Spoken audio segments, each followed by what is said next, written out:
जय हिंद। Welcome to S physics. आज हम लोग मैकेनिकल प्रॉपर्टीज ऑफ सॉलिड्स के न्यूमेरिकल करेंगे, जो कि 6th चैप्टर है एचएससी 11th के लिए महाराष्ट्र बोर्ड का। तो स्टार्ट करते हैं। पहला सम है, first sum, calculate the coefficient of static friction for an object of mass 50 kg। तो हमें क्या क्या दिया हुआ है? हमें दिया हुआ है मास 50 kg, object of mass 50 kg, placed on a horizontal table, pulled by attaching a spring balance. The force is increased gradually. It is observed to the object just move. ये बहुत कीवर्ड है, बहुत इंपॉर्टेंट कीवर्ड है, just move. Just move is used for the static friction.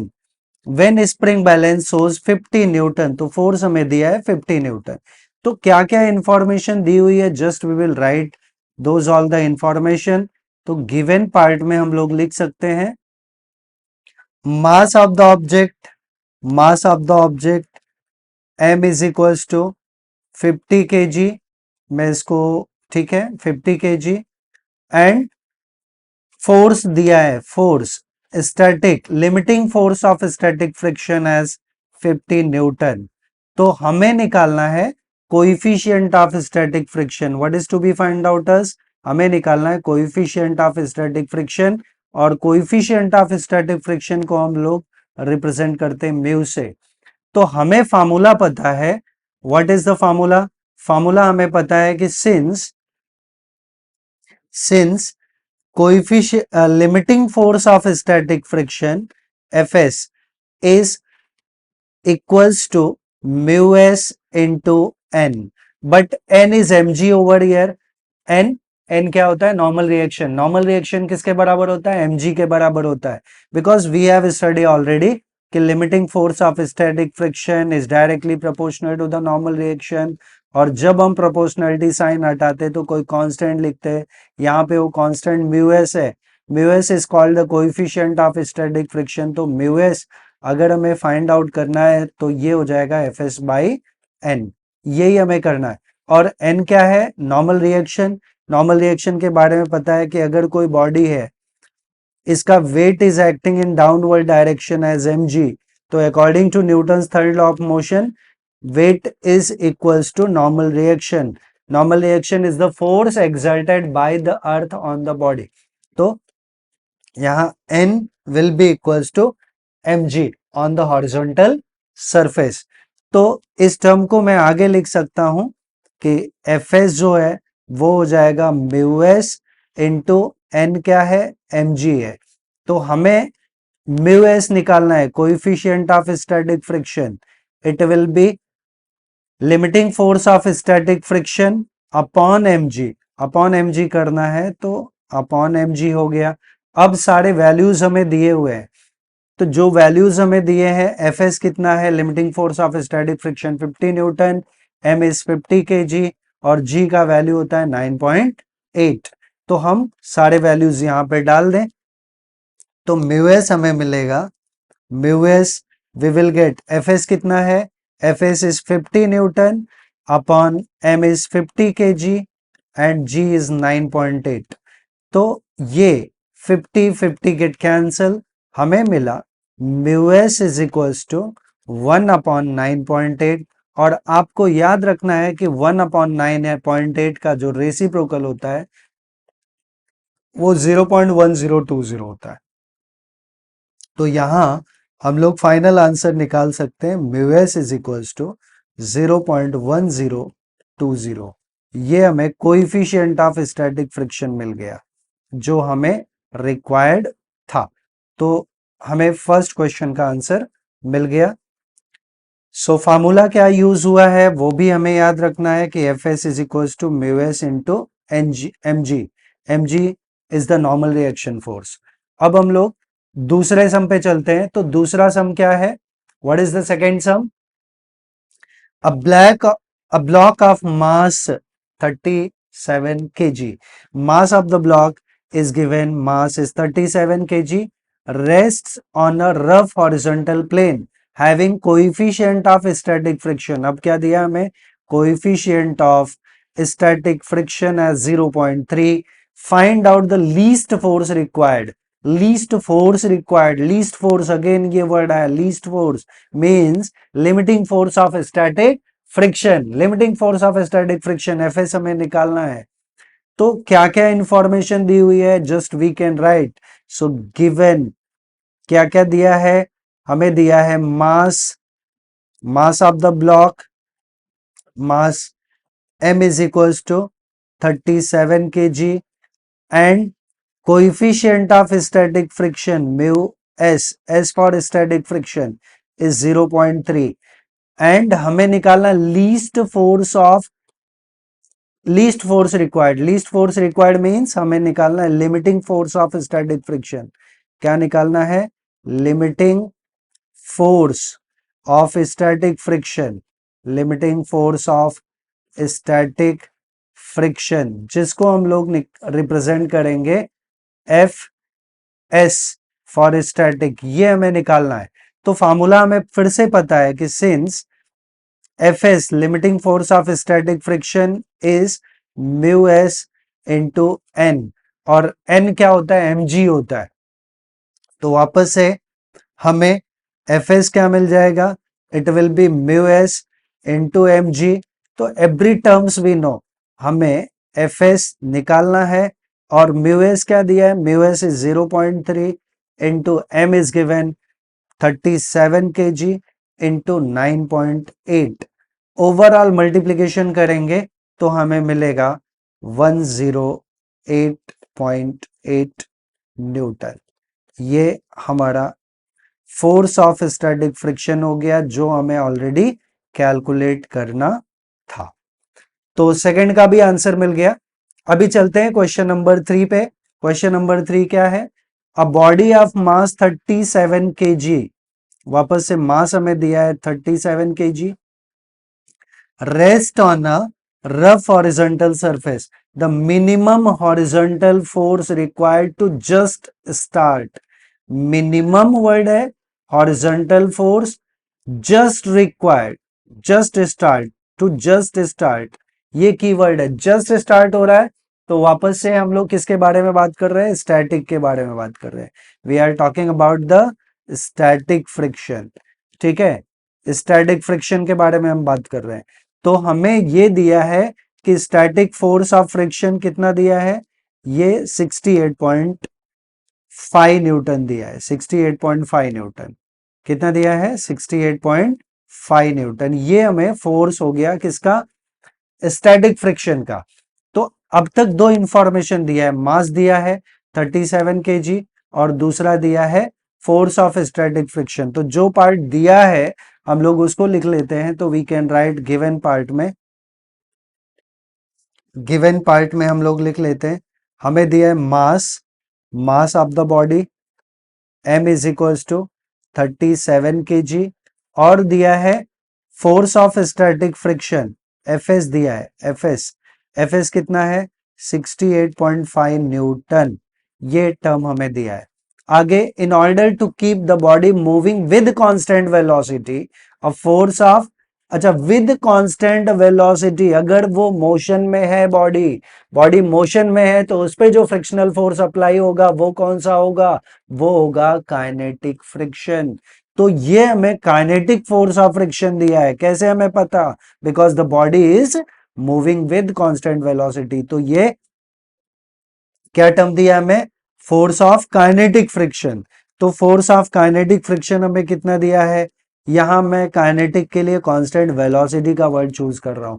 तो force of kinetic friction हमें दिया है 43 newton. तो we can write force of kinetic friction, limiting force of kinetic friction, force of kinetic friction, kinetic friction, ये term क्या है, F K for kinetic friction that is 43 newton. हमें क्या निकालना है, what is the value of coefficient of static friction. Coefficient of static friction मतलब mu S निकालना है और बी पार्ट में कोएफिशिएंट ऑफ काइनेटिक फ्रिक्शन निकालना है, म्यू के निकालना है. तो जस्ट हमें दोनों पार्ट चाहिए. तो हम लोग लिख सकते हैं, हमें क्या चाहिए वो पार्ट लिख दें. तो ए पार्ट में हमें चाहिए म्यू के, ठीक है, हमें क्या क्या चाहिए, म्यू के kinetic friction of static friction, mu S I will write, mu S चाहिए और म्यू के चाहिए, ये दोनों टर्म्स चाहिए। तो हम लोग अप्लाई करें इसको। तो पहला स्टैटिक फ्रिक्शन के बारे में हम बात कर रहे हैं, we are talking about the in a part coefficient of static friction. तो since F S is equals to mu S into N, तो म्यू एस हो जाएगा हमारा coefficient of static friction will be force of static friction upon normal reaction. तो force of static friction कितना है, अच्छा directly हम लोग इसको अप्लाई कर सकते हैं। तो mu S will B, normal reaction हम लोग mg यूज कर लेंगे, m हमें दिया हुआ है, ठीक है। तो इस फॉर्मूले को हम लिख सकते हैं F S upon M G, F S upon M G. So mu S क्या हो जाएगा, mu S will be F S हमारा कितना है 68.5 अपॉन m का वैल्यू 37 इंटू जी का वैल्यू 9.8। तो इस पूरे पार्ट का हम कैलकुलेशन करेंगे तो हमें आंसर जो आना चाहिए वो आना चाहिए mu S is equals to 0.4660, ठीक है। तो यहां से हम इसका कैलकुलेशन आप लोग कर लीजिएगा, और अगर फाइनल कैलकुलेशन मैच होता है तो प्लीज आप कमेंट बॉक्स में कमेंट कर सकते हैं। ये म्यू एस हो गया। अभी क्या चाहिए, सेकेंड पार्ट हमें म्यू के चाहिए, कोएफिशिएंट ऑफ काइनेटिक फ्रिक्शन। तो कोएफिशिएंट ऑफ काइनेटिक फ्रिक्शन के लिए यहाँ हम लोग एफ के का टर्म यूज करेंगे, क्योंकि हमें एफ के भी दिया हुआ है 43। तो we can write for B part, B part के लिए हम लोग क्या लिख सकते हैं कि for kinetic friction, for kinetic friction, kinetic friction के लिए क्या है इंफॉर्मेशन हमारे पास, जो फॉर्मूला है वो है F K is equals to mu K into N, और एन एम जी है, तो F K will be mu K into M G. So mu K क्या होगा, so mu K will be F K by M G, F K by M G. F K हमें दिया हुआ है, F के कितना है, F K is given as 43, तो 43 अपॉन 43 न्यूटन अपॉन m का वैल्यू 37, g का वैल्यू 9.8। तो हमें म्यू k का वैल्यू मिल जाएगा 0.2925, 2925 ये हमें कोएफिशिएंट का वैल्यू मिल जाएगा। तो ये दोनों के आंसर्स हमें फाइनली मिल गए। आई होप ये क्वेश्चन भी आप लोगों ने समझा होगा। बस ये कीवर्ड्स हमें जो दिए हैं उसको ध्यान से पढ़ना है, और आप ध्यान से पढ़ोगे तो डेफिनेटली आपको उसका आंसर मिलेगा। तो अब हम लोग अगले सम पे चलते हैं, जो कि क्वेश्चन नंबर 4 है। क्वेश्चन नंबर 4 क्या है, ध्यान से रीड करना हमें। A wire gets stretched by 4 mm, stretched by, अगर स्ट्रेच होता है तो हमें क्या दिया है, लेंथ दिया है, इंक्रीज इन लेंथ। क्या होगा वो, increase in length due to a certain load. If the same load is applied to the wire of same material, क्या क्या सेम दिया हो उसको हम अंडरलाइन कर लेते हैं। तो सेम लोड है मतलब फोर्स सेम है, और सेम मटेरियल है, सेम मटेरियल है तो उसका यंग्स मॉडुलस भी सेम होगा। With half the length and double the diameter, half the length and double the diameter, ऐसा भी बोला, half the length and double the diameter, और stretched by 4 mm बोला है, stretched by 4 mm। तो मतलब दो कंडीशंस है, वो चीजें हमें ध्यान में रखना है। तो just we will write given part में हम लोग क्या लिख सकते हैं, just we can write in given parts, I can say in given part हमें क्या दिया हुआ है, हम लोग लिखेंगे increase in length L1 is equals to 4 mm, L2 हमें फाइंड आउट करना है, लोड सेम है, लोड सेम है मतलब फोर्स सेम है और सेम मटेरियल है, तो यंग्स मॉडुलस भी सेम होगा। ये दोनों चीजें ध्यान रखनी है। क्या क्या सेम होगा, फोर्स मतलब लोड एंड यंग्स मॉडुलस, क्योंकि मटेरियल सेम है तो यंग्स मॉडुलस दोनों के केसेस में सेम रहेगा। आगे बोला half the length, original length का हाफ कर दिया जाए, तो ओरिजिनल लेंथ में ले लेता हूं L1 is equal to L, तो L2 जो होगा वो L1/2 हो जाएगा, विच विल बी L/2। तो L2 विल बी, एक minute, L2 will be L/2। अगर ओरिजिनल लेंथ को हमने L ले लिया तो बोला है कि हाफ द लेंथ कर दिया जाए, तो L/2 करेंगे तो L1/2 हो जाएगा। तो डायरेक्टली हम L2 को L1/2 लिखेंगे, ठीक है। And double the diameter, diameter को डबल करने को बोला है। अगर हम डायमीटर डबल करेंगे, डायमीटर को डबल करेंगे तो since area A1, area A1 क्या होता है, पाई R1 square, so therefore A2 क्या होगा, A2 will be pi R2 square, और R2 यहाँ पे जो R2 होने वाला है वो हो जाएगा पाई R2 इज 2R1 का होल स्क्वायर। क्यों, क्योंकि अगर डायमीटर डबल होता है तो radius also will be double, क्योंकि radius is half of the diameter, radius is half of the diameter, तो डायमीटर को डबल करेंगे तो रेडियस भी डबल हो जाएगा, राइट।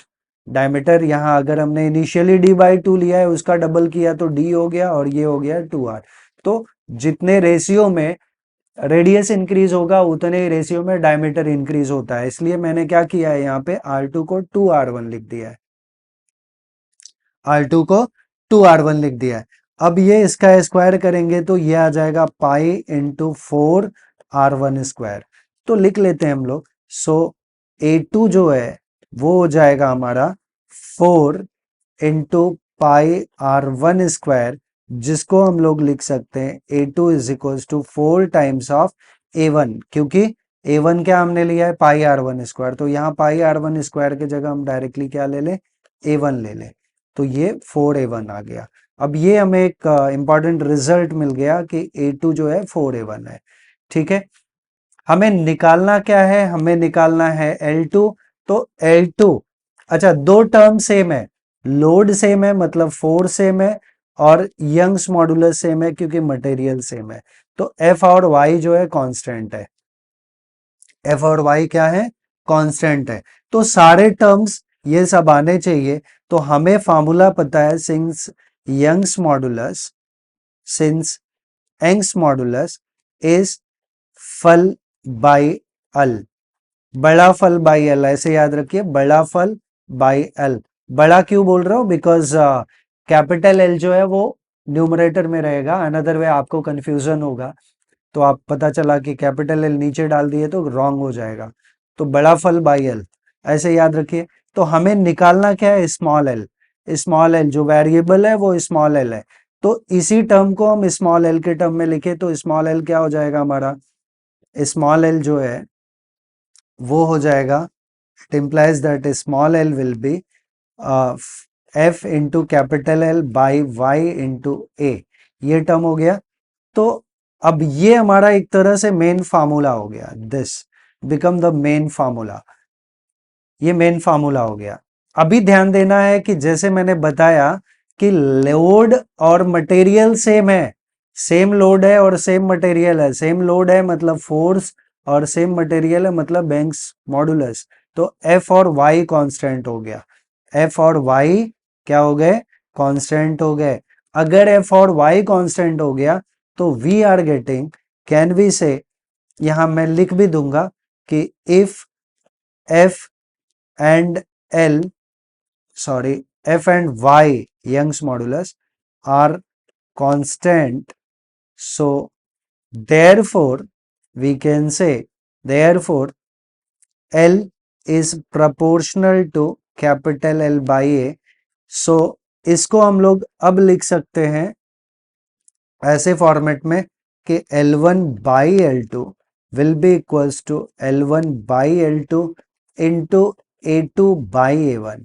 अच्छा ये टर्म सबको समझा होगा, बिकॉज L1 by L2 अगर हम करेंगे, जैसे अगर मैं इसी को लिखूं तो L1 is equals to K constant into L1 by A1, similarly L2 जो है वो आ जाएगा K L2 अपॉन A2।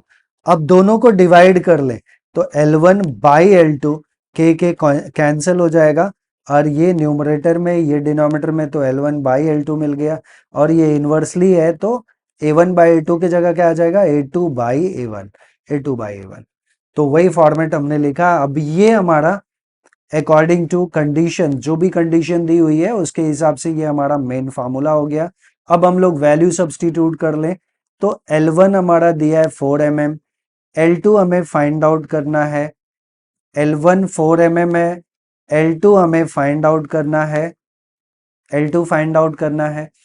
और कैपिटल L1 हमने क्या लिया है, कैपिटल L1 L लिया है, कैपिटल L1 L है और L2 जो है वो L1 बाई 2 है। तो L1 बाई L2 की जगह मैं L और L बाई 2 डाल दूंगा। तो L1 के जगह L, L1 के जगह L और L2 के जगह L बाई 2 इंटू A2 कितना है, A2 4A1 निकाला है, A2 4A1 है और A1 A1 है, A1 A1 है, A2 4A1 है। तो यहाँ पे इसके जगह A2 के जगह 4A1 अपॉन A1, तो ये L L cancel, A1 A1 cancel, तो इधर आया हमको 8, क्योंकि ये 2 ऊपर जाएगा और 4 के साथ मल्टीप्लाई होगा तो 4 इंटू 2 क्या मिल जाएगा, 8 मिल जाएगा। आगे आगे क्या हम लोग अभी लिख सकते हैं 4 by L2 is equals to 8, तो 8 बाई 1 कर लो तो 8 L2 is equals to 4, so L2 is equals to 4 by 8 which is 1 by 2 which is 0.5। तो L2 हमें कितना मिल गया, 0.5 मिलीमीटर या mm, जो भी हम लिखना चाहें वो हमें मिल जाएगा। तो ये सब हमने सॉल्व कर लिया। तो L2 कितना आया, 0.5 mm। ओके, अगले सम पे चलते हैं जो कि क्वेश्चन नंबर 5 है। क्वेश्चन नंबर 5 क्या है, calculate the work done in stretching a, हमें निकालना है work done, calculate the work done in stretching a steel wire of length 2 metre, capital L दिया है 2 मीटर, कैपिटल L कितना है 2 मीटर। Cross sectional area, area of cross section दिया है, कितना दिया है 0.0225 millimetre square. when load of, load मतलब force 100 newton is applied slowly across it, free end young's modulus हमें दिया है, y का वैल्यू दिया है एंग्स मॉडुलस फॉर। तो सबसे पहले हम जितना इंफॉर्मेशन है वो पार्ट हम लोग लिख लेते हैं। तो हमें गिवन पार्ट में क्या क्या दिया है वो पार्ट हम लिख लें। तो हमें दिया है length, original length is 2 metre, original length 2 metre. Area of cross section, area of cross section A is equals to 0.0225 millimetre square, millimetre square है, ये mm स्क्वायर है। तो therefore area I can write is 0.0225 into 10⁻⁻6 metre square. ये कैसे आया, millimetre to metre, ये conversion मैं बता दूं। अगर मैं 1 मिलीमीटर स्क्वायर लिखता हूं इसका मतलब 1 मिलीमीटर इंटू 1 मिलीमीटर है, ठीक है। बट 1 मिलीमीटर को मीटर में कन्वर्ट करें तो 10⁻³ मीटर इंटू 10⁻³ मीटर। तो ये 10⁻³ और 10⁻³ कितना हो जाएगा 10⁻⁻6, और मीटर इंटू मीटर कितना हो जाएगा मीटर स्क्वायर। तो 1 मिलीमीटर स्क्वायर हमें कितना मिला 10⁻6 मीटर स्क्वायर। तो ये mm स्क्वायर है, तो इसको हमने मीटर स्क्वायर में कन्वर्ट करने के लिए क्या कर दिया 10⁻6 से मल्टीप्लीकेशन कर दिया। तो ये हमें एरिया मिल गया। और क्या इंफॉर्मेशन है, लोड ऑफ 100 न्यूटन, तो लोड मतलब फोर्स, लोड मतलब फोर्स, तो फोर्स F हमें दिया है 100 न्यूटन, F हमें दिया 100 न्यूटन। और Young's modulus Y, Young's modulus को किससे रिप्रेजेंट करते हैं Y से, ये दिया है 2 into 10⁻11 newton per metre square, Newton per metre square. और हमें निकालना क्या है, हमें निकालना वर्क डन W, तो work done is the form of energy which is called strain energy. तो मैं ऐसे बोलूं कि हमें वर्क डन निकालना है या स्ट्रेन एनर्जी निकालना, दोनों में से कोई भी चल जाएगा। तो हमें पता है कि वर्क डन का अगर फार्मूला अप्लाई करें तो हमें पता है work done is 1/2 into load into extension that is force into length. अब ये हमारा मेन फार्मूला हो गया जो हमें अप्लाई करना है ये। लेकिन अब एक प्रॉब्लम है इस फार्मूले के साथ में कि हमें फोर्स तो दिया है बट इंक्रीज इन लेंथ नहीं दिया है, स्मॉल एल नहीं दिया है। हमें स्मॉल एल चाहिए ना, वो स्मॉल एल नहीं दिया है। तो सबसे पहले हम स्मॉल एल फाइंड आउट करेंगे। तो अब हम लोग स्मॉल एल भी फाइंड आउट करेंगे, और स्मॉल एल के लिए हम लोग फिर से प्रीवियस वाला फार्मूला जो हम लोग ने प्रीवियस टर्म में यूज किया था, Young's modulus is F L by L. तो यहां से स्मॉल एल निकालना है, तो स्मॉल एल क्या हो जाएगा, it will be F L by Y into A. तो मैं ये दो स्टेप फिर से लिख दूंगा। तो हमें पता है since Young's modulus is F L by L, तो स्मॉल एल हमें क्या मिल जाएगा, स्मॉल एल विल बी, अब ये स्मॉल एल इधर से इधर भेज दें और y को इधर लेके आ जाएं, तो क्या टर्म हो जाएगा, ये टर्म हो जाएगा हमारा F L by Y into A. तो ये हमारा मेन फार्मूला हो गया। अब पहले हम लोग इससे स्मॉल एल का वैल्यू कैलकुलेट कर लेते हैं, because apart from this all the terms are given, इसके अलावा बाकी सब टर्म्स दिए हुए हैं। तो हम लोग लिख लेंगे therefore L is equals to, small L का वैल्यू क्या है, सारे वैल्यूज डाल दें।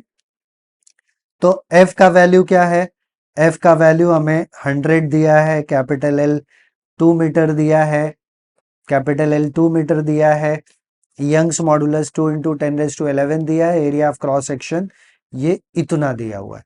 तो हम लोग एक बार सबको फॉर्मुलेट कर दे, तो हमारे पास जो इंफॉर्मेशन है उससे हमें मिल जाएगा small L will be F दिया 100 इंटू कैपिटल एल 2 है अपॉन यंग्स मॉडुलस कितना है 2 into 10⁻11 into area of cross section is, वो हमने निकाला है 0.0225 इंटू 10⁻⁻6, ये टर्म हम लोग कैलकुलेट करेंगे। तो आगे क्या, आगे ये जो टर्म है 2 और 2 गेट कैंसिल, तो हमें मिल जाएगा ये पार्ट। अब आगे अगर हम लोग कैलकुलेशन करें तो small L will be equals to 100 को हम 10⁻2 लिख देते हैं, और नीचे का पार्ट देखें, नीचे का पार्ट तो ये 10⁻11 और 10⁻6, तो -11 -6 10⁻5 हो जाएगा। तो 10⁻5 नीचे आ जाएगा, इसको मैं लिख दूंगा 0.0225 इंटू 10⁻5। अब यहां से डेसिमल मुझे थोड़ा शिफ्ट करना है, तो मैं एक काम करता हूं, इसमें इसमें इसको मैं लिख सकता हूं दिस आई कैन राइट। अच्छा, यहां भी हम लोग सिंप्लीफाई कर लें, इसको ऊपर लेके चले जाएं, इसको ऊपर लेके चले जाएं, तो ये 10⁻5 ऊपर जाएगा, या रहने देते हैं, ठीक है। तो 10⁻2 चलेगा इंटू 10⁻⁻5, क्या किया हमने, ये जो 10⁻+5 इसको ऊपर लेके गए तो 10⁻5 हो गया, अपॉन आगे का टर्म नीचे क्या बचा है 0.0225। अब इसमें मैं एक काम करता हूं, इसमें 100 का मल्टीप्लीकेशन जो मैं दिखाऊंगा नहीं, तो 100 का मल्टीप्लीकेशन इसमें कर देता हूं, ऊपर भी और नीचे भी। ऊपर किया तो ये 10⁻³ हो जाएगा, और ये हो जाएगा 2.25। तो वो स्टेप हम लिख देते हैं। तो 10⁻² इंटू 10⁻³ अपॉन, जब इसके साथ हम 100 का मल्टीप्लीकेशन करेंगे तो 2 डेसिमल इधर शिफ्ट हो जाएगा, तो 2.25 आ जाएगा, 2.25। आई होप ये स्टेप सबको समझा होगा। ये 10⁻⁻5 और +2 कितना हो गया, सॉरी, यहां हमने 100 का मल्टीप्लिकेशन किया और डिवीजन किया, ये मल्टीप्लिकेशन होके 2.25 हो गया, और यहाँ 100 मतलब 10⁻², 100 मतलब 10⁻², इस 10⁻⁵ के साथ मिला, तो 10⁻⁵ और 10⁻⁻², ये हो गया 10⁻⁻3। और ये 10⁻² पहले का बचा हुआ टर्म है तो वो हमने लिखा। तो ओवरऑल ये टर्म क्या हो गया। अच्छा, अभी एक काम और कर लेते हैं, इधर 4 का मल्टीप्लिकेशन और डिवीजन कर लें। 4 का मल्टीप्लिकेशन और डिवीजन, थोड़ा स्मार्ट वर्क हो रहा है, कैलकुलेशन इजी हो जाएगा। तो 4 इंटू ये करेंगे तो 9 आ जाता है। कितना आता है? 2.25 into 4, that is equals to 9। तो ऊपर तो 4 बचा है, ऊपर बचा है 4, सो ये आ जाएगा 4 इंटू 10⁻⁻1 अपॉन 9। और 4/9 अगर हम करेंगे, 4/9, तो इसको हम लोग लिख सकते हैं, ठीक है। 4/9 विल बी 9 4 जा 36, तो 9 4 जा 36, या रहने देते हैं हम लोग 4/9 इंटू 10⁻⁻1, बिकॉज हमें ये पूछा ही नहीं है। तो 4/9 इंटू 10⁻⁻1 एज इट इज रहने देते हैं। ये हमारा स्मॉल एल मिल गया, क्योंकि हमें पूछा ही नहीं है कि स्मॉल एल क्या होगा, तो स्मॉल एल को हम लोग एज इट इज रहने देते हैं। तो ये स्मॉल एल हो गया इन टर्म्स ऑफ मीटर। लेकिन हमें चाहिए क्या? हमें जो पूछा है वो पूछा है what is the work done. तो वर्क डन के लिए हमने फॉर्मूला यहाँ पे लिखा हुआ है 1/2 इंटू एफ इंटू एल, वो हम अप्लाई कर लें। तो since work done is 1/2 into F into L, तो अब हमें सब कुछ इंफॉर्मेशन पता है। 1/2 इंटू एफ का वैल्यू, फोर्स हमें दिया है 100 न्यूटन। कितना दिया है force? Force is given as 100 newton. तो फोर्स हम यहाँ पे 100 न्यूटन डाल देंगे इंटू स्मॉल एल जो अभी हमने कैलकुलेट किया है, वो है 4/9 इंटू 10⁻⁻1। तो ये टर्म ध्यान से देखें हम लोग, 2 1 जा 2, 2 2 जा 4 हो जाने वाला है। तो यहाँ आ गया 2 1 जा 2, 2 2 जा 4, और ये आ गया 200/9, या मैं इसको लिख सकता हूँ 100 इंटू 10⁻⁻1 करेंगे तो सीधा सीधा ये 20/9 हो जाएगा। तो अब ये टर्म हो गया हमारा W इज इक्वल्स टू, या मैं यहीं पे लिख देता हूँ 20/9।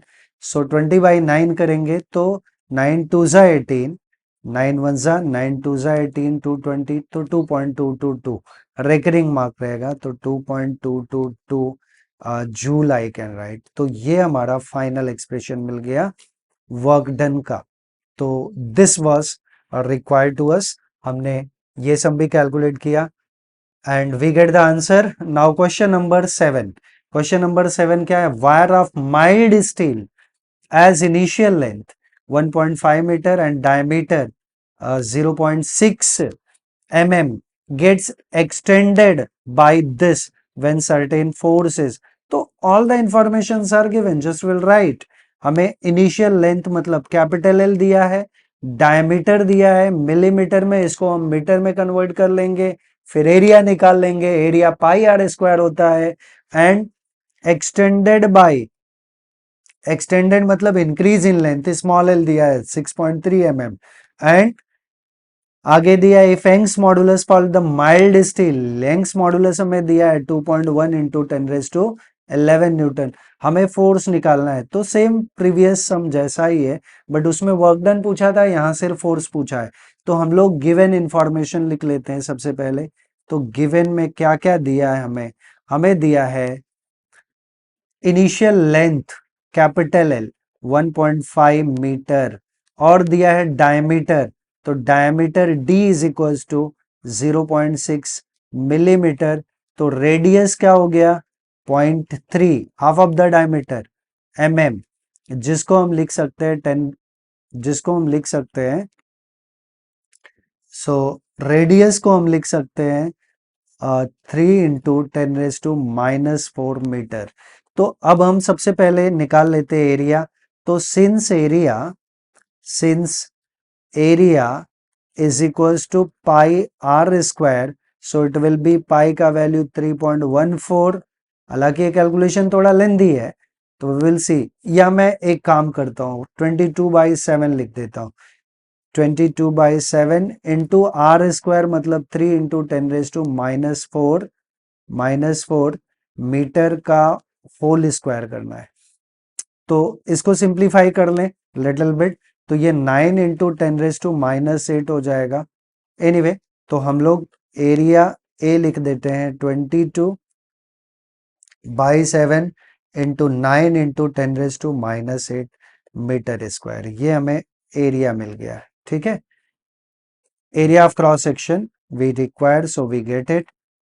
ये पार्ट हो गया हमारा 22/7 into 9 into 10⁻⁻8 metre square area of cross section मिल गया।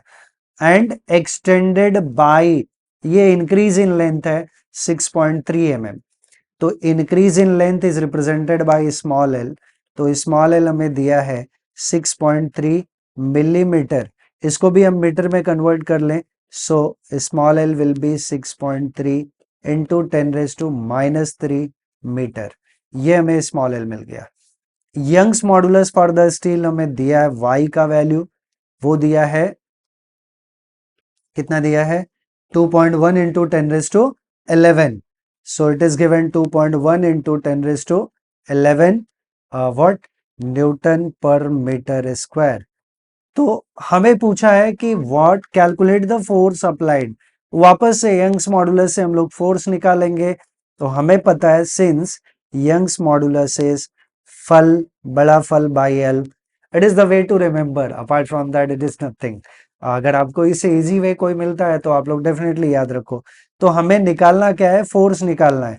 सो फोर्स का टर्म क्या हो जाएगा, there force we can write force F will be Y A small L by capital L, और यही टर्म हमें कैलकुलेट करना है।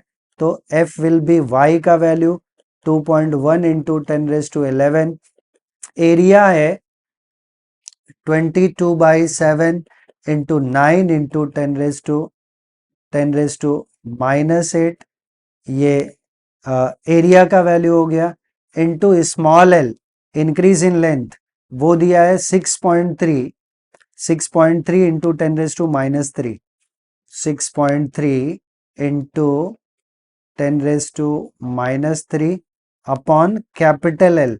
कैपिटल एल का वैल्यू कितना है, कैपिटल एल का वैल्यू है 1.5, तो 1.5। अब इसको थोड़ा हम सिंप्लीफाई कर लें, थोड़ा नहीं पूरा करना है। तो एक कैलकुलेशन हमारा हो रहा है, यहाँ पे देखें 7 1 जा 7 7 9 जा 63, राइट। और यहाँ से 1.5 और 9 ये भी टेबल कैंसिल हो सकता है, डेफिनेटली हो सकता है। 3 5 जा 15, 3 7 जा, राइट, और ऑलरेडी हमने वहां पे कैंसिल किया है। ठीक है, अब पावर देख लेते हैं सबका, जो बचा पहले पावर देख लेते हैं। 10⁻³ 10⁻8, 8 और -3 10⁻11 हो गया। ये 10⁻11 और 10⁻+11 कैंसिल, तो पावर के सारे टर्म्स कैंसिल हो गए। जो बचा हम उसको लिख लें, तो F will be 7 into 22 into 9 into 0.9 upon 5, ये टर्म आया अपॉन 5। तो ओवरऑल कैलकुलेशन हमें करना पड़ेगा, बिकॉज बाकी कुछ बचा नहीं है, तो हम लोग सीधा सीधा मल्टीप्लिकेशन और डिवीजन करेंगे जो भी टर्म है। तो हमें क्या मिल जाएगा, जो टर्म आएगा वो किस में आएगा, न्यूटन में आएगा। ठीक है, तो ये कैलकुलेशन हमें करना पड़ेगा। सो अगर मैं और थोड़ा सा सिंप्लीफाई कर दूं इसको, तो मुझे ये टर्म मिल जाएगा कि 7 9 9 जा 81 8.1, तो 7 इंटू 22 इंटू 8.1 अपॉन 5। ठीक है, तो आप क्या करोगे, 5 इधर 2 का मल्टीप्लीकेशन डिवीजन, तो नीचे 10 हो जाएगा और ये ओवरऑल मल्टीप्लाई कर लेना। ठीक है, तो जो टर्म आएगा वो न्यूटन में आएगा। अप्रोक्सीमेट आंसर मैं थोड़ा सा बता सकता हूँ कि ये कितना आएगा, 8 इंटू 7 जा 56, 56 2 जा, ठीक है, अपॉन 5 करेंगे 250 के आसपास आएगा। यस, 250 न्यूटन दिया हुआ है, तो आप लोग फाइनल कैलकुलेशन करोगे तो आपको 250 न्यूटन आना चाहिए। अगर आंसर आपका मैच होता है तो प्लीज आप लोग उसको कमेंट बॉक्स में जरूर लिख देना। अभी अगला सम है जो कि क्वेश्चन नंबर 8 है। A composite wire is prepared by joining a composite wire is prepared by joining a tungsten wire and steel wire. तो दो वायर हमें दिया है, एक दिया है टंगस्टन वायर और दूसरा दिया है स्टील वायर। ठीक है, tungsten wire and steel wire end to end इनको कनेक्ट किया है। मतलब ये डायग्राम पार्ट अगर मैं निकालूं इनका तो ये ऐसा हो जाएगा। अच्छा, पहली चीज तो ये है कि टेक्स्ट बुक में ये सम हम इसको रॉन्ग बोल सकते हैं या पूरा इंफॉर्मेशन नहीं दिया है। तो रेड वाला पार्ट आई विल से कि यहाँ पे टंगस्टन है, ये स्टील वायर है, दोनों अटैच हैं विद द कॉमन लोड से अटैच हैं। अगर ये कॉमन लोड से अटैच हैं तो इनका कुछ तो इंक्रीज इन लेंथ होगा, वो इंक्रीज इन लेंथ हमें दिया है। इसका अगर मैं इसको टंगस्टन को length of tungsten wire T मान लूं और स्टील को एस लिखूं तो मुझे यहाँ पे क्वेश्चन में बोला आगे कि suspended to a rigid support and force is applied to the free end. ये फोर्स डाला है, कॉमन फोर्स है दोनों के लिए। To to get extended by 3.25 mm। ये दोनों का लेंथ इंक्रीज इन लेंथ है। तो हमें जो सबसे इंपॉर्टेंट चीज पता है, गेट एक्सटेंडेड लेंथ। ठीक है, क्योंकि यहाँ सेम क्रॉस सेक्शनल एरिया बोला है, सेम लोड बोला है, सेम लेंथ बोला है, तो बाकी सब कुछ सेम है। ठीक है, load is also same, force is applied to its free end, same load है। तो हमें अच्छा इस क्वेश्चन में एक और चीज मिसिंग है कि हमें ये मॉडुलस नहीं दिया इनका, Young's modulus for tungsten wire हमने वाईटी लिया और ये तो मैंने बाहर से रिफर करके इसको लिखा हुआ है। अगर ये नहीं दिया होगा तो हम ये सम सॉल्व नहीं कर सकते, और क्वेश्चन में जो टेक्सटुअल क्वेश्चन है उसमें हमें ये टर्म नहीं दिया हुआ है, तो it will be very difficult to solve it without these all the information. और टेक्स्ट बुक में आंसर भी इसका प्रॉपर नहीं है, तो इन बातों का आप ख्याल रखना। तो हमें दिया क्या है कि जो कॉमन एक्सटेंडेड लेंथ है, कॉमन एक्सटेंडेड लेंथ वो दिया है। तो गिवन पार्ट में मैं लिख दूंगा सीधा सीधा, गिवन पार्ट में क्या क्या दिया हमें, extended length of tungsten wire, तो length of tungsten wire plus length of steel wire is given as कितना है 3.25 mm। ये सबसे इंपॉर्टेंट पार्ट है। मैं फिर से एक बार एक्सप्लेन कर दूं कि हमें क्या दिया हुआ है। हमें दिया हुआ है length of steel wire and tungsten wire, दोनों का इंक्रीज इन लेंथ कॉमनली, वो ये टर्म दिया है। तो इसको हम लोग लिख लेते हैं, ये जो पार्ट है ऑफ कोर्स ये टर्म कितना है, ये टर्म हमें 3.25 mm दिया हुआ है। तो ये इंफॉर्मेशन हमारे पास नोन है। नेक्स्ट क्या हम करें, और हमें यंग्स मॉडुलस वगैरह दिया है, बाकी सारे टर्म सेम दिए। तो एक चीज हमें पता है कि यंग्स मॉडुलस जो है वो इनवर्सली प्रोपोर्शनल टू एल होता है। कैसे पता, तो हम लोग इसके लिए जाएंगे, तो हमें पता है Young's modulus is FL by L. ठीक है, तो यहां फोर्स सेम दिया है, लेंथ सेम दिया है, area of cross section of the wire दोनों का सेम दिया है। तो Young's modulus is inversely proportional to L, ये टर्म हमें दिया हुआ है। तो यंग्स मॉडुलस हमें दोनों के दिए हुए हैं, ये भी इंफॉर्मेशन है हमारे पास। तो हम लोग यहाँ पे ये भी लिख देते हैं कि Young's modulus for tungsten wire is 4.1 into 10 raised to 11 Newton per meter square, and Young's modulus for steel wire is 2 into 10 raised to 11 Newton per meter square। ये इंफॉर्मेशन है हमारे पास। तो नेक्स्ट हम क्या करें, नेक्स्ट वी कैन से कि ये inversely proportional है यंग्स मॉडुलस के। तो हम लोग लिख सकते हैं, हम लोग क्या लिख सकते हैं कि since Young's modulus is inversely proportional to length, Young's modulus is inversely proportional to length, so for steel we can say therefore Young's modulus for tungsten upon Young's modulus for steel, Young's modulus for steel, S for steel, T for tungsten will be length of steel upon length of tungsten, length of tungsten. तो अब ये ratio हम लोग निकाल ले तो LS upon LT, that will be Young's modulus of tungsten, Young's modulus of tungsten upon Young's modulus of steel, ये term हमें दिया हुआ है। तो वी कैन राइट 4.12, हाँ 4.1 इंटू 10⁻11 अपॉन 2 इंटू 10⁻11, ये 10⁻11 10⁻11 कैंसिल हो गया, तो हमें मिल गया LS upon LT is equals to 4.1 upon 2। ठीक है, तो इसको हम सिंप्लीफाई कर सकते हैं, इंटू 5 अपॉन 5 कर लें, तो ये कैलकुलेशन है। हम इसको डिनोमिनेटर को सिंप्लीफाई करना चाहते हैं बस, तो हमें मिल जाएगा, we can write this as implies as we can say LS upon LT will be 5 ones are 5, 5 fours are 20, 20.5 upon 10, तो 2.05, तो LS upon LT ये क्या हो गया 2.05, तो हमें मिल गया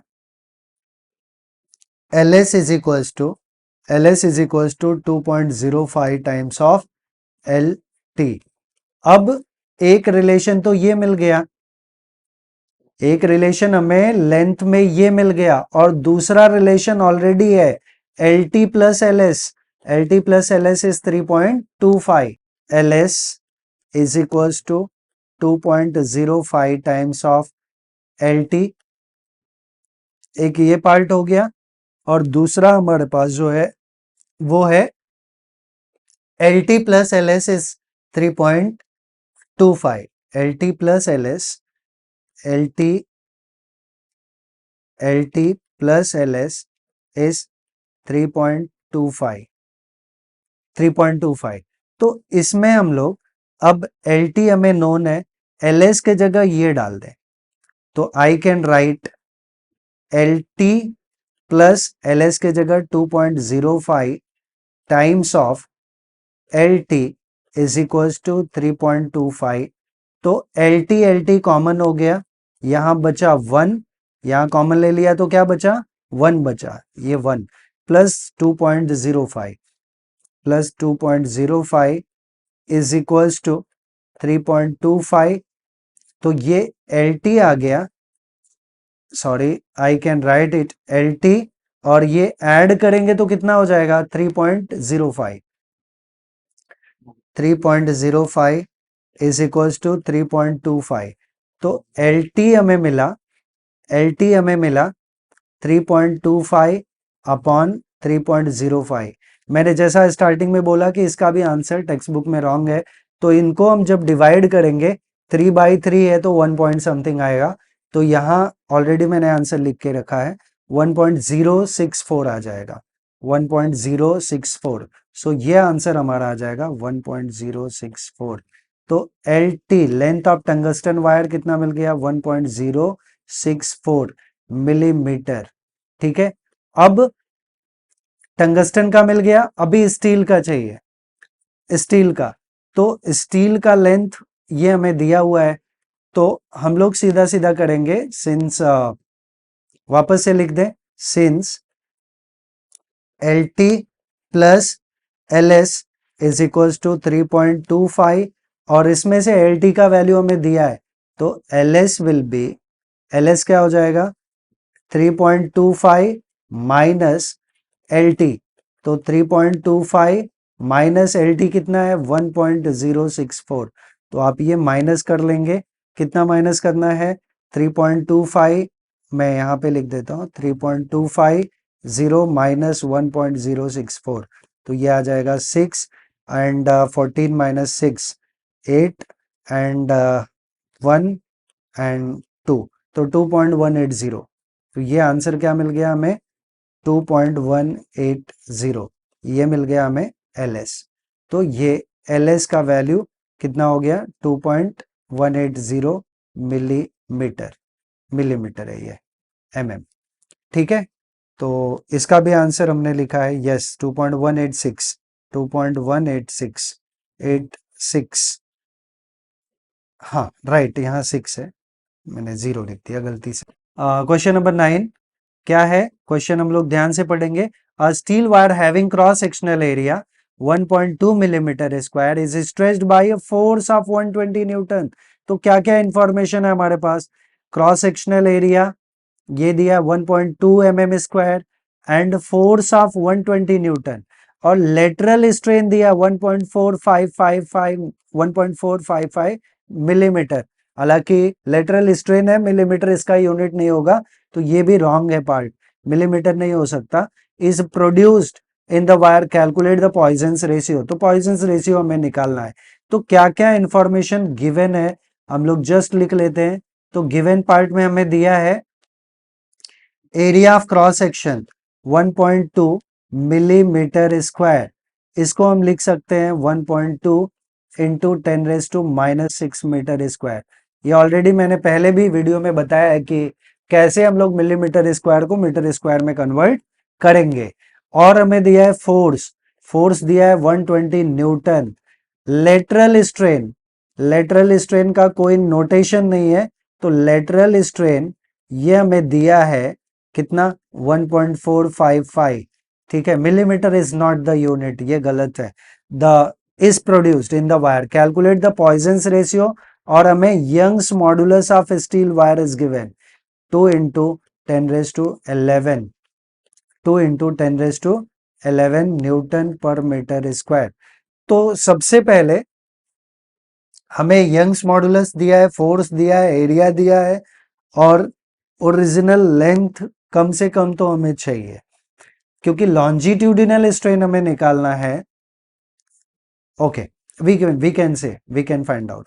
तो हमें पता है सिंस लॉन्जिट्यूडिनल स्ट्रेन निकालना पड़ेगा, क्योंकि हमें पता है कि पॉइजन्स रेशियो क्या होता है, lateral strain upon longitudinal strain. तो लॉन्जिट्यूडिनल स्ट्रेन पहले हमें फाइंड आउट करना पड़ेगा। तो लॉन्जिट्यूडिनल स्ट्रेन के लिए हम लोग अप्लाई करते हैं since Young's modulus is FL by AL. तो यहां से हम लोग लॉन्जिट्यूडिनल स्ट्रेन क्या होता है, increase in length upon original length. तो increase in length small L by capital L का टर्म। अभी ध्यान देना, स्मॉल एल हम इस साइड लेके आए, कैपिटल एल इस साइड लेके आए, तो ये हो गया small L by capital L. तो ये क्या है, F by Y into A, F by Y into A, F by Y into A.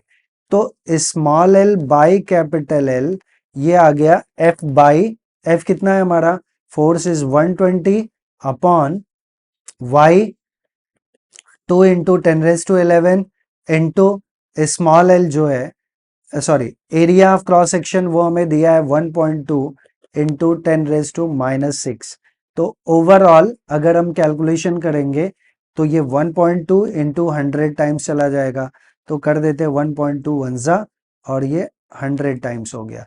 Now 2 वंजा 250, तो 50, अच्छा अभी पावर देखें, ये -6 है, ये 11 है, 11 - 6 10⁻5, 10⁻5 ऊपर जाएगा तो 10⁻⁻5। तो हमें मिल गया small L by capital L is equals to 50 into 10⁻5, 10⁻5, okay 10⁻5। और इसका कोई यूनिट नहीं होगा, यही हमारा, ये जो टर्म है यही है हमारा क्या, longitudinal strain. This term increase in length by original length, यही हमारा लॉन्जिट्यूडिनल स्ट्रेन है, लॉन्जिट्यूडिनल स्ट्रेन। तो longitudinal strain is small L by capital L, तो ये ऑलरेडी हमें मिल चुका है।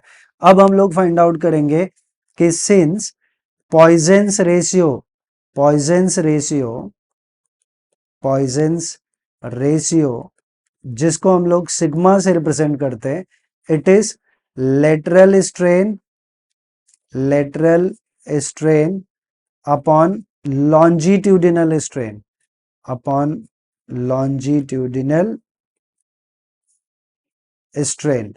तो ये दोनों वैल्यूज ऑलरेडी हम कैलकुलेट कर चुके हैं, यह हमें दिया हुआ है। लेटरल स्ट्रेन कितना है, लेटरल स्ट्रेन इज 1.455, 1.455, हालांकि इसका भी आंसर रॉन्ग है, 1.455 टेक्सटुअल आंसर रॉन्ग है।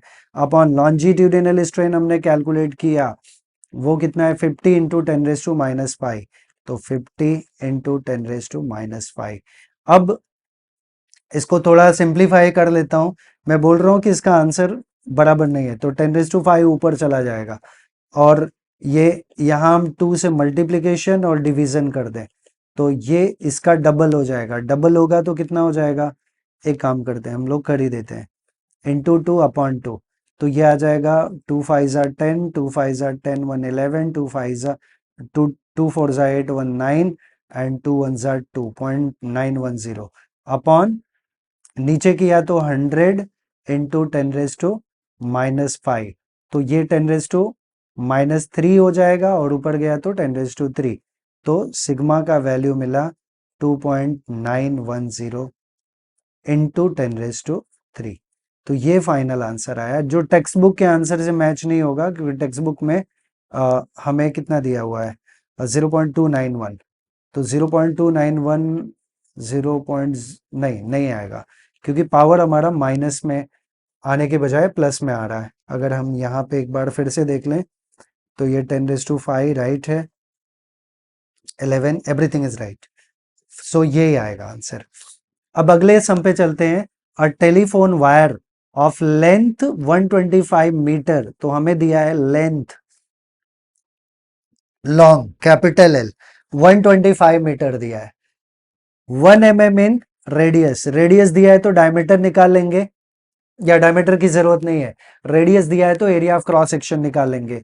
It is stretched to a length of, ये ओके, ये इनिशियल लेंथ दिया है और इसको बोला स्ट्रेच किया है, तो small L will be L1 minus L2, L2 minus L1, L2 minus L1, वो हम लोग फाइंड आउट कर लेंगे। ठीक है, तो क्या क्या इंफॉर्मेशन दिया हुआ है, I will say increase in length, that is L2 minus L1, that will be 125.25 minus 125 metre में है ये, तो ये आ जाएगा 0.25 मीटर। आई होप ये पार्ट आप लोगों को क्लियर हो गया होगा, ये इंक्रीज इन लेंथ मिल गया। एंड ओरिजिनल लेंथ ऑलरेडी दिया है कैपिटल एल, जिसको हम बोलेंगे 125 मीटर, जो ये टर्म है ये कैपिटल एल है। When a force of 800 Newton is applied, force दिया है F is equals to 800 Newton, कितना दिया है 800 न्यूटन। और एक इंफॉर्मेशन है यहाँ पे, रेडियस 1 mm है, तो radius R is equals to 1 mm, तो इट इज 10⁻³ मीटर। तो एरिया क्या है, व्हाट इज एरिया, तो since area of cross section is pi r square, तो पाई का वैल्यू 22 पॉइंट या 3.14 डाल देते हैं, कोई प्रॉब्लम नहीं है, जो भी है 3.14 इंटू आर इज 10⁻³ का होल स्क्वायर, क्योंकि यहाँ हमें रेडियस ही दिया राइट, तो ये आ जाएगा 3.14 इंटू 10⁻⁻6 मीटर स्क्वायर, ये एरिया हो गया। ठीक है, area is pi r square, तो हमने कैलकुलेट कर लिया, ये हमें एरिया मिल गया राइट। नेक्स्ट पार्ट हमें चाहिए क्या, हमें निकालना what is the Young's modulus of the material. तो सारे इंफॉर्मेशन ऑलरेडी नोन है, वापस से बेसिक फार्मूला यंग्स मॉडुलस का, तो since Young's modulus is FL by AL, तो every terms are given. Force हमें दिया है 800, फोर्स हमें दिया है 800 इंटू कैपिटल एल दिया है 125 upon area of cross section है 3.14 into 10⁻⁻6 into increase in length, वो दिया है 0.25। तो ओवरऑल कैलकुलेशन हम लोग को करना पड़ेगा यहाँ पे, नॉर्मल कैलकुलेशन जो भी है, तो यंग्स मॉडुलस हमें मिल जाएगा। तो calculation part I am living for you people, and answer जो भी आएगा वो किस में आएगा, न्यूटन पर मीटर स्क्वायर। तो कैलकुलेशन पार्ट आप लोग इसका करके आप लोग कमेंट बॉक्स में लिख सकते हो कि आपका आंसर आया या नहीं आया। अब अगले सम पे चलते हैं। अगला सम है हमारा question number 11। A rubber band originally 30 centimeter long is stretched to a length of originally length and 32 centimetre है।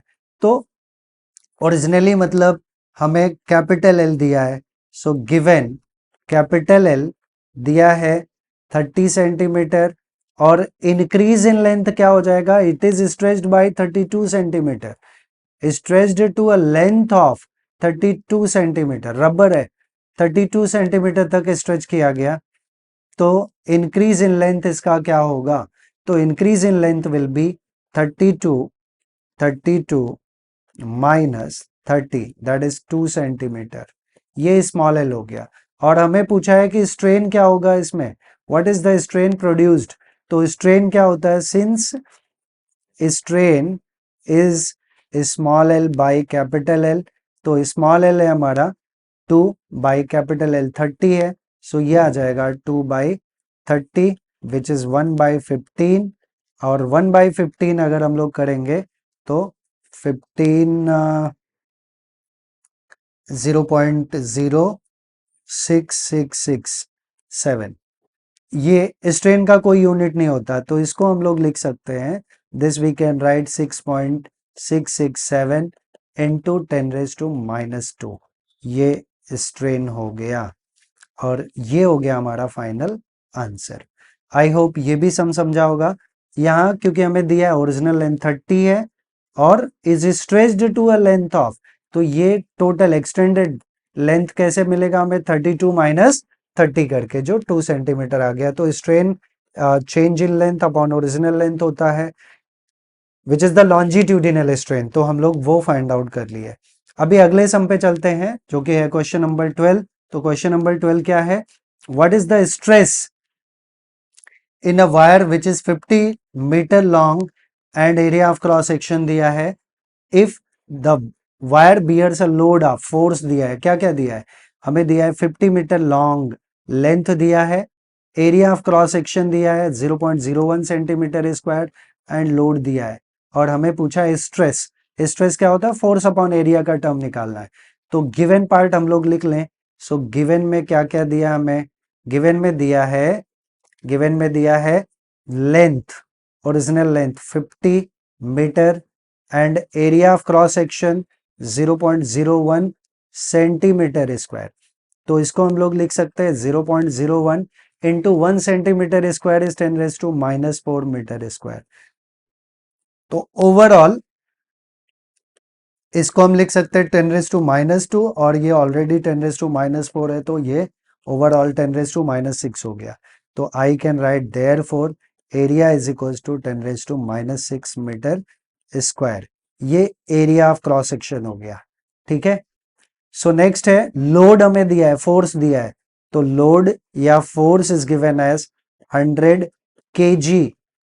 kg F लिखूंगा मैं, क्योंकि लोड जो होता है वो mg होता है, तो it can be written as, इसको हम लोग लिख सकते हैं कि 100 इंटू जी, mg होता है, जो mg होता है, तो 100 इंटू 9.8, ये हमारा F हो गया, तो 980 हो गया, या मैं इसको एज इट इज रहने देता हूं, लेकिन हमें कैलकुलेट क्या करना है वो ध्यान में रखना है। ये फोर्स मिल गया, हमें निकालना है स्ट्रेस, क्या निकालना है, स्ट्रेस, तो stress is force upon area का टर्म निकालना है, stress is force upon area, right, force upon area, तो स्ट्रेस निकालना है फोर्स अपॉन एरिया, तो हमें पता है, अच्छा यंग्स मॉडुलस भी नहीं दिया है, सीधा सीधा स्ट्रेस पूछा है, तो stress is force upon area, तो लेंथ का कुछ लेना देना नहीं है, ये जो लेंथ दिया है ना ये हमें ऐसे ही दिया है, तो स्ट्रेस सीधा सीधा क्या होता है, फोर्स अपॉन एरिया, तो we can write since stress is force upon area that is F by A। अब हमें पूरा टर्म दिया हुआ है, स्ट्रेस इज फोर्स, फोर्स कितना है 100 into 9.8 upon area of cross section है 10⁻⁻6, तो यहाँ 10⁻⁻6 डाल देंगे। अब ये 10⁻⁻6 ऊपर जाएगा तो 10⁻+6 और ये 10⁻²। 100 इज इक्वल टू 10⁻², और ये -6 ऊपर जाएगा तो +6, तो 10⁸ हो जाएगा। तो इसको हम लोग लिख सकते हैं 9.8 into 10⁸8 Newton per metre square. ये हमें मिल गया स्ट्रेस, राइट। तो इसमें लेंथ हमें ऐसे दिया हुआ था, लेंथ का जरूरत ही नहीं था, ठीक है। तो स्ट्रेस मिल गया, ये भी सम हो गया। अब चलते हैं अगले सम पे, जो कि क्या है हमारा, what is the strain in a wire cable. Wire cable का स्ट्रेन निकालना है। लेंथ दिया है एंड इंक्रीज इन लेंथ दिया है। वेरी गुड, बहुत सिंपल सम है। ओरिजिनल लेंथ कैपिटल एल दिया है और इंक्रीज इन लेंथ दिया है। तो गिवन पार्ट में हम लोग लिख सकते हैं इंक्रीज इन लेंथ या ओरिजिनल लेंथ कैपिटल एल, ये 50 मीटर है, और increase in length small L, increase in length is 2.5 centimetre. इस 2.5 सेंटीमीटर को हम मीटर में कन्वर्ट कर ले तो 2.5 इंटू 10⁻², मीटर, ये स्मॉल एल हो गया। हमें पूछा है कि व्हेन लोड इज लिफ्टेड, तो मतलब हमें क्या निकालना है, स्ट्रेन निकालना। व्हाट इज द स्ट्रेन, तो strain is, since strain is small l by capital L, increase in length upon original length। तो increase in length हमारा 2.5 into 10⁻² upon original length is 50। अभी सिंपली हम लोग इधर 2 का मल्टीप्लीकेशन कर दे, 2 का कर दे डिवीजन, तो 2/2 क्यों कर रहे हैं, क्योंकि ये सिंप्लीफाई हो जाएगा। 2.5 इंटू 2 ये 5 हो जाएगा और ये 100 हो गया। तो मैं यहाँ एक स्टेप बढ़ा के लिख दूंगा, ये 5 इंटू 10⁻² अपॉन नीचे 100 हो गया। 100 इज 10⁻², लेकिन जब ये ऊपर जाएगा तो 10⁻² हो जाएगा, और ऑलरेडी 10⁻² है, तो 10⁻² इंटू 10⁻², 10⁻4 हो गया। तो ये आ गया 5 इंटू 10⁻4, 5 इंटू 10⁻4, ये आ गया स्ट्रेन। और स्ट्रेन का कोई यूनिट, कोई डायमेंशन नहीं है, तो ये हमें फाइनल आंसर मिल गया स्ट्रेन का। आप लोग को अगर वीडियो अच्छा लगा तो प्लीज आप वीडियो को लाइक करिए, चैनल को सब्सक्राइब करिए, और जितना ज्यादा से ज्यादा हो सकता है वीडियो को शेयर करिए। Thanks for watching this video. Thank you very much.